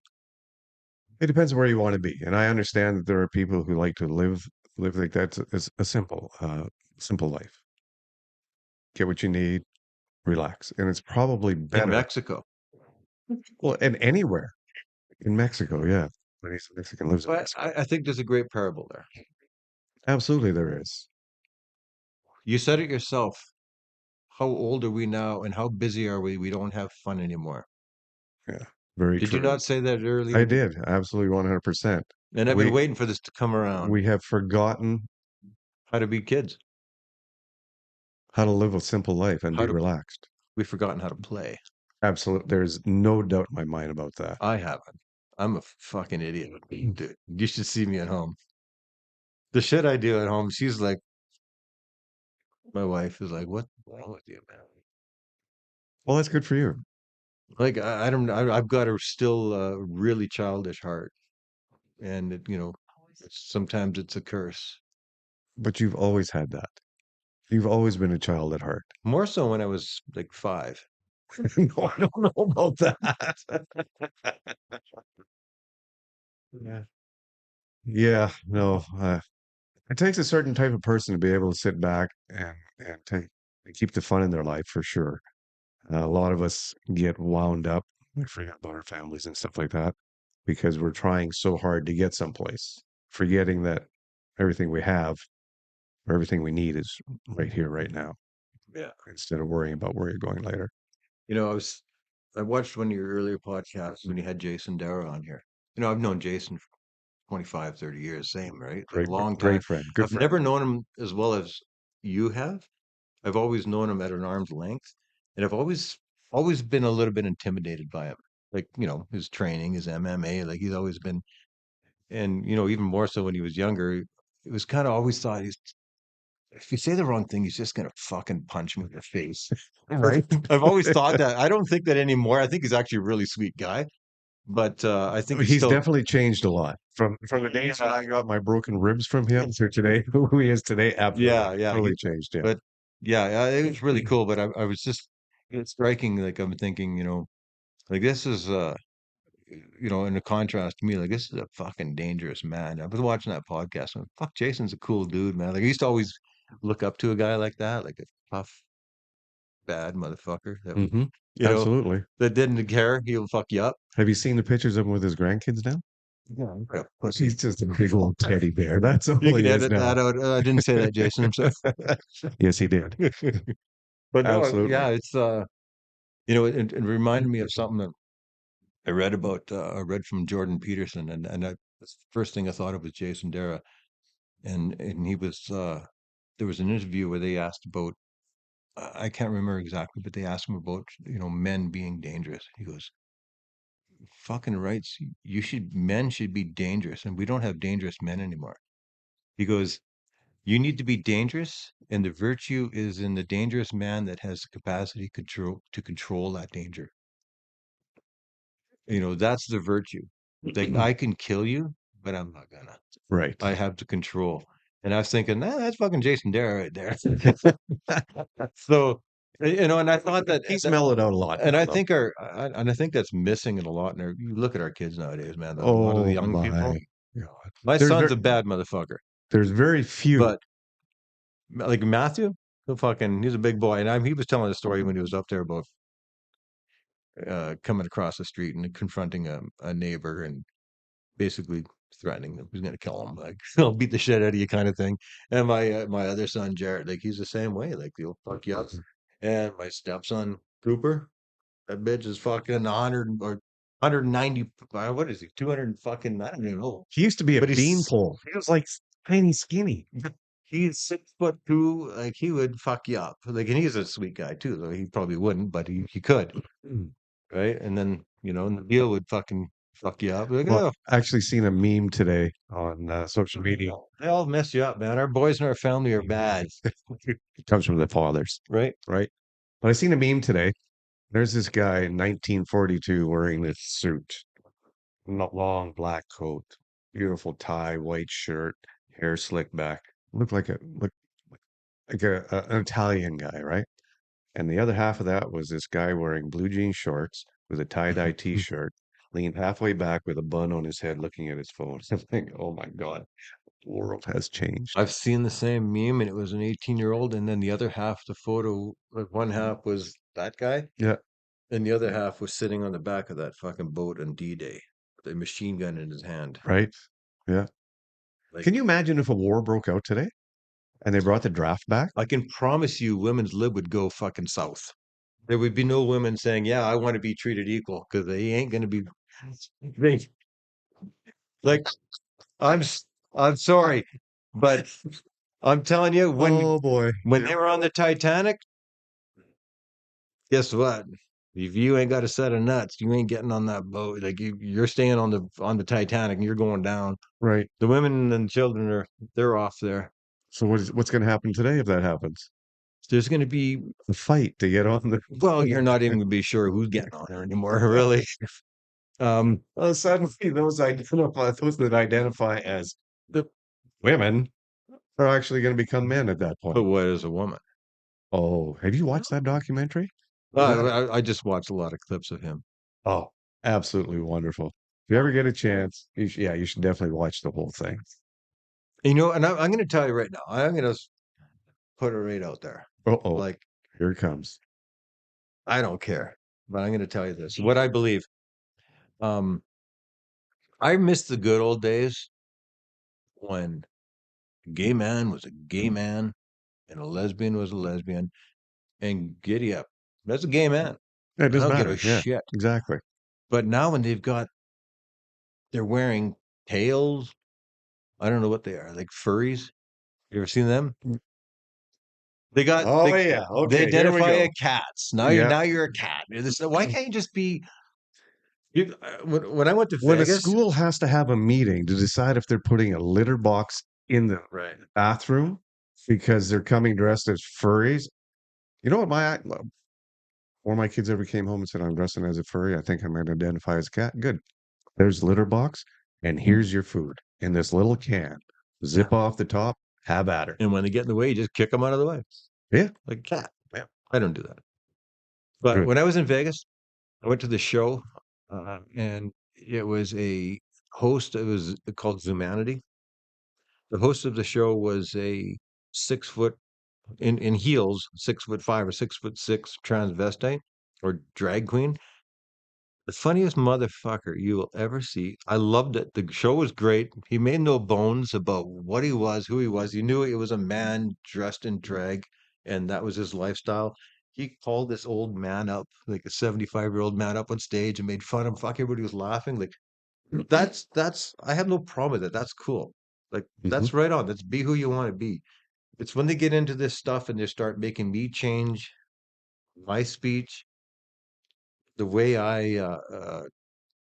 my pronouns. I'm not going to tell you if you don't got balls, you're a woman. In my mind, I'm not going to change my pronouns. You're a he or a she. That's it. Well, science says you're he or she. And you're absolutely correct with these pronouns nowadays. It's Well, am I absolutely. correct? Are you correct? Yeah, I don't know. You can't say I'm correct. Why can't I say you're correct? You're In, absolutely correct. You're either a he or a she. There's no in between. You if you can follow be the science, if okay. So there is genetics that happen in people, and sometimes those genetics can get you mixed realize up, and you can feel you I've can. taken over the podcast. You realize that, right? I'm That's the that's host. fine, but there are times when um, uh, your DNA or whatever I just said that gets mixed up. Yes, and you can be a male and actually have Trapped in a female woman's body. trapped in a woman's body. Absolutely. And I don't have a problem with that either. And if you are at the point in your life where you want to do that kind of change, if you want to go that far and do the change and have all that, go for it. If But you're of would you age that you can if make a consent, consent to smart decision? yes, Yeah, consent can be given by anybody, but until you have the brain set to be able to exactly. do it, Not a kid. not a kid, not a kid. I love that premier in Alberta, Danielle Smith. Smith. Love her. She has put her foot down. And I know this is going to piss a lot of people off, but I love Trump for his ideals on this too. It's got to stop. It's got to stop. You can't give kids uh, drugs that puberty blocking, whatever the hell it is, that stops them or starts them growing breasts and wrong, wrong, wrong. And if our society, if that's the way our society is going to go, we're going to implode. The society is going to implode. To me, it's the irreversible changes that you make. Absolutely, they can't change it. Like when you start cutting And the stuff drug, they have to on, be on drugs for the you rest of start their cutting lives. stuff off and sewing stuff on, then there's a problem. Absolutely. Uh, if you're over at the age of an adult and consent and want to do that, that's your decision. You've hopefully have enough smarts at that point to decide that's where you want to go. You want to deal with all the after effects? Absolutely. But the kid that is 13, 10, 12 years old, whatever the hell, whatever, as young as 8, they're doing this. They don't have a fucking clue. If I find out my grandson is in grade 1 or grade 2 and they're fucking marching in some fucking transvestite to do a fucking kids reading in his G-string and fucking fake tits, I'm gonna have a Oh, problem. absolutely, 100%. But I will be channeling But- Jason Dara at that point. well, I will have the capacity for danger at that then point. fine. You said earlier you're kind of on the fence of where the political situation you are.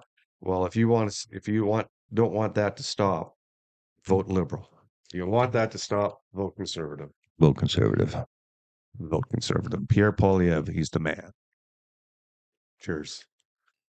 But yeah, absolutely. And that's a heated conversation. I'm sure there's going to be a lot of negative comments if anybody's actually watching this But podcast. you know I what? don't know. These are my opinions. And opinions are like fucking assholes. Usually everybody has one and they stink. So, right? Oh, that was very well put. Thank you. Thank you. I just went dead in one ear here. Whatever. So that's just my opinion. And And we're allowed to have our yeah, opinions, and we should be. yeah, In today's society, with the liberal government, the way they want to shut down free speech and everything, we may not have those opinions yeah. soon. So, yeah. Okay. Anyway, How do you think about death? What's going on in afterlife? Life and death. I want to hear about that. I have thoughts. all right, let's do this. My belief in this is, first of all, do I believe that there's a long-haired guy with a beard that's going to meet you at the gates and say, "Yeah, come on in," or "No, stay out"? No, absolutely not. What I do believe is that there is a higher power. Do I believe it's in the shape of a human being? No. I believe it's an aura, an energy that is out there that we will one day experience. That could be God to a lot of people. I don't see it as a person. I do know that my grandmother, uh, on her death, I'm not sure if it was her deathbed the first time. Yeah, it would have been the first time, not second time. Anyway, She was in the hospital for whatever reason, had an operation, died on the table. This is the first time she died, or the second? I'm thinking this is the Second. first time. First time. Yeah, first time. First time. Yeah, probably wouldn't be the second time because that was the last time. You use this for getting out of work several times, right? My grandma died. Now you're all fucked up. It worked well. What can I say? Right. Anyway, she passed away on the table. And this was the story that she told because she obviously didn't die because they brought her back. But she told the doctors exactly everything that was done to her while she was on the table because she was over it I've heard watching stories like that. watching it. Nah. Nanny. Yeah. So at this point, that's why I believe that 100%. Because I mean, why would a little old lady tell you a story? She wouldn't, especially as a grandson. So, and they do have document. You can see it. There is science that shows it that when the human body dies, there is an energy that leaves the body. Some people want to call that a soul. Whatever you want to name it, it is what it is. 100% a soul, a spirit. Like, have you ever heard of Bob Proctor? No. Check out Bob Proctor after. And Bob Proctor has changed my way of thinking since 2009, 2010. And I've read all his stuff. Uh, Where? how to change a paradigm, um, the secret of manifestation. You've heard of The Secret, Yes, absolutely. Wayne Dyer. Yep. So I've been a real big follower and believer of that. Well, manifestation is something that you put into your mind. And as long as you put it into your mind and you're religious about putting it into your mind, it will come to fruition. You're tricking your subconscious. Your subconscious doesn't know shit. It's whatever you feed it that it Correct. believes, right? So, like, if I tell you to think about squeezing a lemon and biting into a lemon, you can get your glands watering in your mouth because your body now believes it. Your subconscious is tricked. You've tricked your subconscious, and now it believes it, and it starts feeling, oh, like I just bit into a lemon. That's how that works, and that's how I believe in manifestation. Things that you want, whether it's money or a good job or nice clothes or a car, whatever. But Um, you have to be diligent on you keeping that in your you subconscious and have to telling it believe to you. you don't want it. You don't want to be wanting it. You have to believe you have it. Correct. And you have to trick your mind going, you have to literally sit back a few, several times a day and go, I'm so thankful I've got that fucking car, the car that you want. I'm thankful to get that feeling of how it feels to have that. Oh man, that's awesome. Like that job. I'm so, Picture it in your mind yeah. that you have it. Absolutely. That's And, what and, it's all and that's the about. thing with those sculptures. People go, how do you build those sculptures? Were you trained? No, no training. It's literally that. And that's just before I discovered Bob, Bob Proctor was just before I started doing sculptures. If you can see it in your eye, you can hold it in your hand. And people say, well, when are you going to start the sculpture? I'm going, I haven't seen, I can't see it yet. And I'll lay in bed at night and I'll think about that. Whatever your Schedule. mind is focused on is what you'll get. Yeah. If your mind focuses on being broke all the time, you will be broke all the time. Yeah. If your mind focuses on the negativity in your life, that's all you'll pull is negativity. See it in people. And people that are saying, like, okay, I'm changing my life. I want to get out of debt. I want to pay my bills. I want to get out of debt. What did you just say? Bills and debt, bills and debt. It's all negative. Like, don't go to the mailbox looking for the bills that you got to pay and that you're going to pay them off. Go look for the check. Where's the fucking money? Believe the money's coming. Because anytime you're saying even those words, bills, debt, it's a negative connotation. It brings you down. Don't worry, you're always going to have them. Those are there. Think about the money. Think about the money you're going to have. Look at the future. Somebody once said to me, where do you picture yourself in 5 years from today? If you picture yourself in the same position you are right now, that's where you'll be. Yeah. If you picture yourself in a better place, that's where you will end up. I sent an email to my boss mid-January. I said, I am going to not quote, I'm going to sell $4 million worth of work for vets, the company I work for. We're in October and I am at 3.57 or something like that right now, with a couple of more POs coming in. Well, you better get out of here and go to work then. And I like, and that's all I thought about. That's what I'm pushing. And I've never done that kind of sales in a year. For anybody who's actually looking for ideas to get and you touched on it, is the book The Secret. Secret is a very good book. You have to believe it. You have to want it. And you're right. You have to wake up every morning going, I already have to. Yeah, you have to have it. Yeah. You already got to have it, man.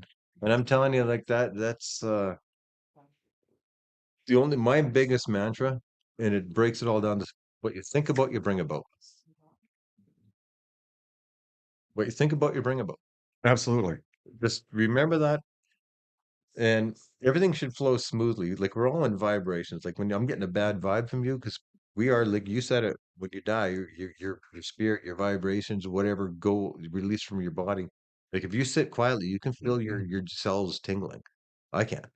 I can feel them. Like if I concentrate, you can feel your body just tingling.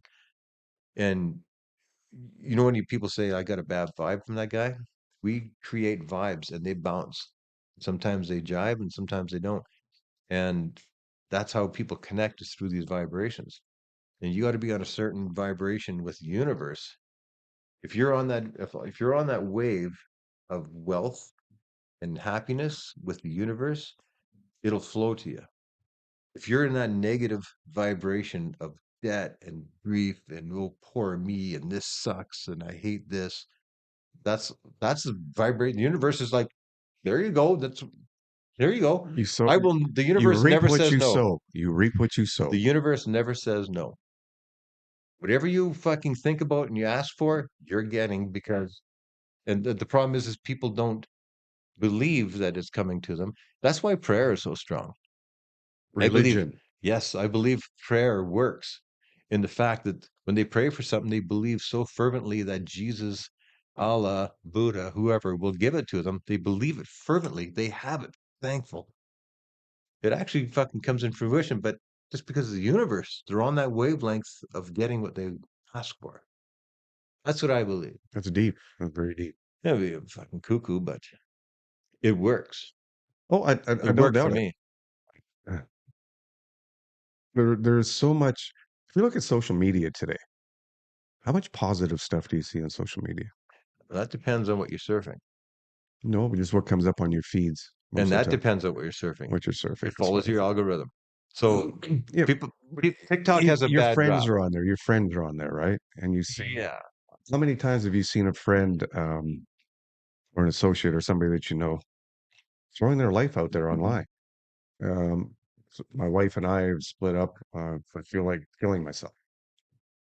Why are you now putting it out there? Mhm. Now you're just going to get all that same sort of negativity back. If they're, yeah, Or people that go on there and chastise businesses. yeah, Oh, they're doing even Google reviews is as simple as something like that. yeah. A person goes into a place once, didn't like what happened, puts a negative Google review out there. Guess what? You're going to get negative stuff back. I think there's value in that. I think it's value in how they present it. Like if I say, um, if you're complaining about a waitress in a restaurant and you're saying don't go to fucking Dominico's fucking Pizza Hut anymore or whatever it is, that's not fair. That Correct. waitress is a bitch. Dominico's is a great guy and his pizza's good. So that's not a fair assessment. I think if But even if you order a steak in a restaurant and it comes to you and you don't like the steak, I mean, is that your own personal taste on it? Will the next guy really like that steak? But how is that next guy even going to get a chance to try that steak if he reads your review? I think I no, you're right. here's how I think a Google review or any social media review should be. Okay, I was at this place. I wasn't happy. I talked to the manager. Manager told me to pound sand. Now you get a Google review or something on Facebook. But if you go into a place and you don't like it and they bend over backwards and so the service was slow, the food you didn't really enjoy the food, and you complained about it and they came up and said, okay, we'll take that off your bill. We're very sorry about it. And then you go online and write a Google review. The food was shit. The service was crap. Well, but you'll never see on there that the manager or whatever came over and said, we'll take that off your bill. Yeah, It's self-centered people. It's called uh, en- entitlement. yeah. Everybody's so entitled right now. It, it has to be their way or no way. I've seen reviews on restaurants that I go to that people have posted, and I thought the food was fantastic and the service was great. But had I never been there before and believed this, if I was one of those people that got sucked into what this Google review It's all or subjective. it's all It's very all subjective. subjective. So our society is so what was the word I just used? Entitled that they don't sit back and think, well, hey, maybe it was just a bad day. Yeah. If you get 3 strikes, yeah, fine, throw out your review. You get 3 bad things, yeah, throw it up. Or if you get no help from the business owner, Yeah. yeah, go for it, whatever. You what? Um, yeah, I know. I tend to agree. I don't dispute that. Um, I'm not the guy that I typically don't send food back because I'm always scared to get a spit in it. I used to be a cook. So I used to be, I can tell you some stories. Okay. When I was young, 18, 19 years old, I actually managed this place in Calgary called My Marvin's Deli and Bar. It was the #1 deli and bar in Calgary during the Olympics. The Winter Olympics were in Calgary that year. And this was place was, it was owned by Al McGuinness from the Calgary Flames. I think he played for the Flames at the time. Al McGuinness and maybe he was with the Blues or somebody. Al McGuinness and Lemieux, I think, was in there. There was a 4 or 5 hockey players that was all involved in this. And I used to go out and say hi to them all the time, right? Um, yeah, before I was the manager, when I was just a line cook, this place used to, pretty bad. This is back in the day, right? But they would have waitresses come in to apply, and the manager would walk him through the kitchen, basically do it back to his office for the interview. Like it was all up and up and everything, but it was literally a fashion show. It was a walk of the red carpet. So when you walk by, it was like, like this place hired women waitresses for their looks only. They didn't give a shit if you could carry a tray. We had Miss Calgary, it was one of our waitresses. I can't remember where I was going with this. I don't know where you're going with this on it. Being a cook, and Yeah. people would show up. I'm And not, telling you, you were scared about sending food back. That's yes, because I'm going to tell you, man, like it'd be a Friday night. We're all getting ready to, we're going after, we're shutting the place down at 10:30 or 11 o'clock, whatever the fuck it was. And somebody would roll in 15 minutes before we close. Meanwhile, we've got everything pretty much packed away. The place is slow, so we're packing everything up. We're getting ready to go, and some fucking asshole comes in and orders food. And I've personally didn't do it, but I have seen guys like fucking spit in it or, just treat it like shit. Like, no, yeah, yes. no. And hang on, you said you personally didn't do that? I've only done 2 bad things. One was on purpose, so they were both on hang on. purpose. Too bad things in all of life for just in the restaurant. Oh, trust me, just the restaurant business. Uh, it was a slow day. I was working alone. I was cleaning out the cooler, and I pulled out the potato salad that was in the cooler because it was all pre-made. Sniff, there's only a little bit left, and it did smell fine and everything, but fuck it, I'll make some new stuff. So I took it over, dumped it in the garbage. So I'm making potato salad, and all of a sudden the waitress puts up an order. Order up. So if you know anything about the restaurant, like waitresses, if you don't fucking tell them you're out of food and they've ordered it and they have to go back to the customer and say, "Oh, sorry, we're out of that," they hate that. So this waitress put this order up, and I'm like, "Fuck!" 'Cause it was potato salad was the side. I'm like, "Fuck." I just threw it in the garbage, and I'd already, done some dishes and shit. So I went over to the garbage.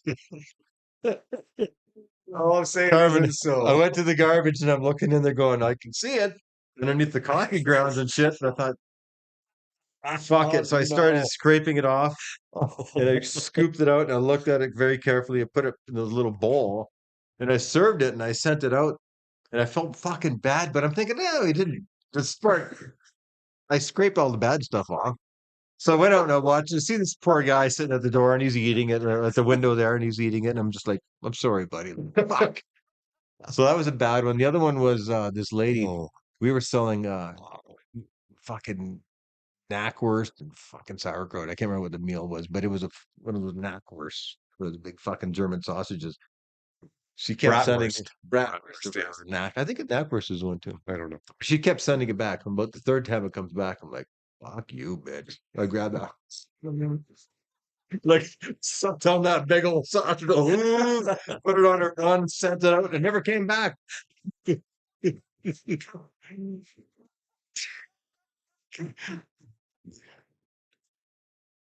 And that was what the day I Oh. found out I didn't have a gag reflex.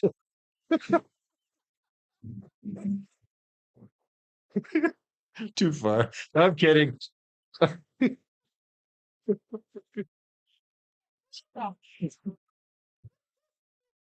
So, where do you want to go from here?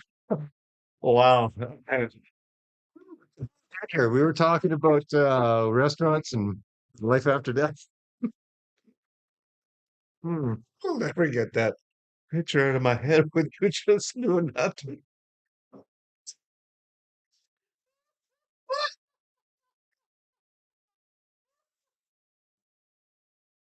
Uh, yeah. You ever been in the presence of a gay man and thought, I wonder if they'd choose me?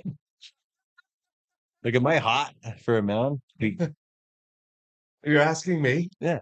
Like, if you were gay, would you think, oh, the guy, or would aren't you not gaily enough? I just wonder about that shit like that. Oh, I think we should cut you off. So I worked at a restaurant in Vernon, and a couple of gay guys were there, and they were fucking. We used to sit after and have drinks and stuff, and have staff meals. And I remember asking these guys, like, if I was gay in a gay club, do you guys think I'd be good looking? Like, I was younger, right? I wasn't ugly now, but yeah, they weren't interested. They didn't think I was good looking enough. They thought, no, you wouldn't No? cut it. That was deflating. Well, fuck, what do I got to do? Like they should have just seen you Oh, swallow that. I was rat. at first. I was secure at that point. My daughter says, okay. Okay. All right. Oh boy. Oh yeah, At least that can be edited welcome out, to Over right? the Bar. Oh no, I'm definitely not editing that. Ah. How about UFOs? You believe in UFOs? Have they been identified so far? So far, unidentified. Unidentified. Oh, okay. UFOs. Mm. There was a. Do you remember like last year? There was like whole thing. Everybody's seeing aliens and shit, and then all of a sudden they stop. It's like, yeah, there was like videos of UFOs. Like the Air Force was seeing them, and it was brought up in Congress, and they were interviewing these people. Like, yeah, and these pilots are like, oh yeah, this thing flew 1,000 miles an hour in front of us, and then people are seeing aliens on the street in Vegas and stuff like that. Oh yeah. And Right. there was that shopping mall or something That's- it Right. was 10 feet tall, and they were shooting at it or You something. hear these things about the news. Watch what they what are they trying to divert you from? What are they Oh, distracting you from? absolutely. Because like I'm thinking, what did I miss for that fucking 6 months when aliens were here and now they're gone? Disappeared. They Like, left. yeah, what was I They- distracted from? What happened? Do you know what the problem was? They didn't know their pronouns. Oh. Okay. You're still laughing at the hot dog story. I will never be able to unsee that again. You noticed I did it coming out, not going in, right? Oh dear. Why did I do that? Anyways, I don't have any. I don't know what happened to the aliens. I don't. I believe in aliens. I believe they probably do live here on this planet. Did you see the other day that they said this fucking telescope now has found lights, like city lights on a fucking planet billions of fucking trillions of light years away? No, I didn't see that. Yeah. Google that. Who's this? Renee, are you running the Googleator? You're not running the Google. No, no Googleator tonight. Okay, you check that out after. No. They spotted some lights on another fucking universe, on another planet. Well, here, let's just take a quick look here. Lights found on another planet. You find it? In a state released on the official JWST website, whatever that is, it was announced that the telescope may just have found an aurora appearing and lights on what is known as brown dwarf. Carry on. That's it. That's a legit story, though. Where were we? Yeah, we were talking about UFOs and disappearing aliens. Yeah, I don't know much about that. Fuck. I don't know. No, you don't believe in it though? Do you believe we're the only planet in the solar system that has life on it? I don't know. I don't really put that much. Like, I don't. I guess you'd call me like an agnostic. I believe that's the word. Agnostic doesn't believe in God, and but does believe in God. Doesn't not believe in God. You know what I mean? I'm Agnostic? agnostic with that way. I don't fucking know. I don't But believe in it. you gotta have to think about it. Like Yeah, it's what was that movie with Jodie Foster? like from 1926. It could have been. I don't know. I'm that old. Or Contact, yeah. Human Carnegie, and one line that always sticks out to me in that is it'd be an awful waste of space if it's just us. That's where all the dead people go. Okay. All right. Sure. You did all them spirits. They're up there floating around. That's why you got to be careful when you're because they're watching. And you're like, When huh? you Right? You're like, fuck. What if they are? well, you know, And I'm going to show you all my trivia knowledge okay, right now. let's have it.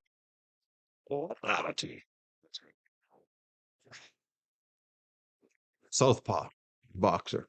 Mhm. Guy's a southpaw. Where do you get that from? So, uh, what they used to do was build the when they for baseball. It came from baseball. So the ball diamonds are all oriented and built so that the pitcher was pitching into the west. But the batter was batting its facing. How's I gotta get my orange? Never eat shredded wheat. Never eat shredded wheat. So the sun is setting in the west. The pitcher was pitching east. So if the pitcher's pitching east, his left arm is to the south because they never wanted a batter to have the setting sun. The evening games are in the evening. The setting sun was in his eyes, Okay. and they're throwing 100-mile-an-hour fastball. So they oriented the ball diamonds so that he was pitching into the east or to the west, and his left arm was to the south, and he was a southpaw because he was throwing with his left hand. Okay. All right. I know I wasn't very good at that trivia. Can you try another one? Hog. Why is a Harley Davidson called a hog? Yeah, you got me on that one. Because when the Harley Davidson used to create motors back in the for the war, and when they came out, they went into motorbikes and the Harley Davidson, and then you used to have those dirt track races back in the 20s. And the farm kid was driving Harley Davidson, and when he would win, he would do his victory lap. He'd pull over and he'd pick up his pet pig, and they used to say, "Oh, here comes the hog." Are you Yeah. really? This is gospel. Google it. Google. Okay, cool. Um, What else you got? I got more. Let me think. No. Oh yeah, shit. You know where shit came from? The word shit. Okay. So back when they were England was over here taking over the country and you know taking over the country and establishing colonies and whatnot, they would send ships over and they found this great place for farming, and they would send over all their fertilizer for like the cow shit for fertilizer and manure. And what they would do is they found that they would put it all down in these crates down underneath the ship, and the methane gas would build up for months, and it would explode the ship, and it kind of spark. So they used to stamp on there SHIT, stow high in transit. Still high in transit. I mean, putting on the top, the upper deck of the fresh air. And so, This was manure in these crates? yeah. Yeah. So then they would say, well, here comes the shit. SHIT, stow high in transit. Interesting. Mm-hmm. Mm-hmm. Just don't know whether I can believe you or not. You take it to the bank. To the bank. That's all I got, Carmen. Okay, buddy. You know what? It's been awesome. It's been fun. It's Uh, been an hour.